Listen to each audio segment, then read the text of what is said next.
Hello there. This lesson is about the Baroque Concerto, and we're listening to a mandolin concerto by Antonio Vivaldi.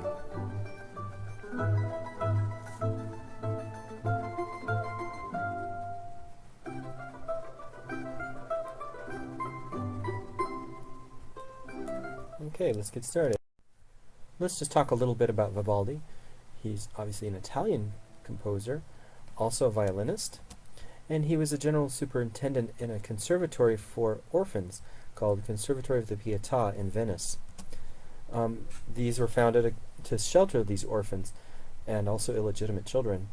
And part of what they were trained in was music, and it was a very rigorous musical training that they received. And so the many concertos that Vivaldi composed were written for the students in this conservatory, who were very, very talented, and they would also go on tours with these students. He wrote around 425 concerti. A lot of them were violin concertos, but we just heard, for example, this mandolin concerto. There are also horn concerti and concerti for all the woodwind instruments and cello and other string instruments for the students that he was working with.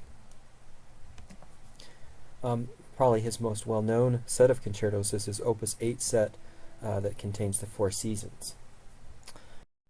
So what is a concerto? This is an important style of instrumental music, and its basic idea is that there's a soloist, or sometimes a group of soloists, that is pitted against another larger group of instruments.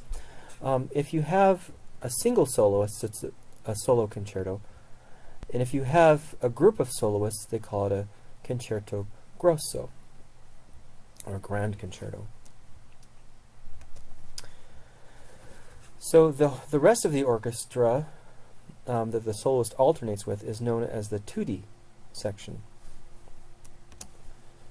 And here's what I just mentioned about the concerto grosso when you have multiple soloists. So there can be a concerto for horn and bassoon, for example. There could be a whole section, a small section of soloists that are pitted against the larger group. So the solo group in a concerto grosso is called the concertino, and the tutti group is sometimes called ripieno. These are Italian terms for those two groups. The idea is to contrast between large and small. These concertos are written in what we call ritornello form because of the recurring or returning ritornello section.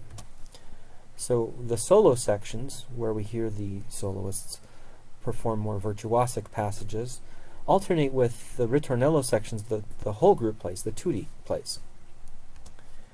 And there's different ways in which there's contrast happening in the concerto. The forces, of course, the large tutti section versus the solo sections. Now, when in the solo sections, they're not playing entirely alone. Usually there's a continuo section, a small section that plays underneath them as an accompaniment. But many of the players will either play very softly or will not be playing. So there's normally 4 or 5 alternations between the large group, the tutti, and then the soloists. There are also key contrasts. We begin and end in the tonic key with the first and final ritornelli, but the ritornelli that come back in the middle will be in related keys, so it'll change key. And lastly, the material, will there also be contrast of material. So obviously when the ritornello section comes back, it's going to bring back some of the same material, but not all of it will come back each time. The solo sections are not going to use, normally you're not going to use the same material each time. They're going to have either ornamented versions of the ideas from the ritornelli sections or completely new material. But it'll definitely be expanded, it'll be spun out, and add some virtuosic technique in those parts. And then the ritornello will come back, bringing back something familiar from the beginning of the piece. Sometimes all of the ritornello comes back, and sometimes just some portions of it come back. So that's the basic idea behind ritornello form. And you should now be ready for a quiz that follows.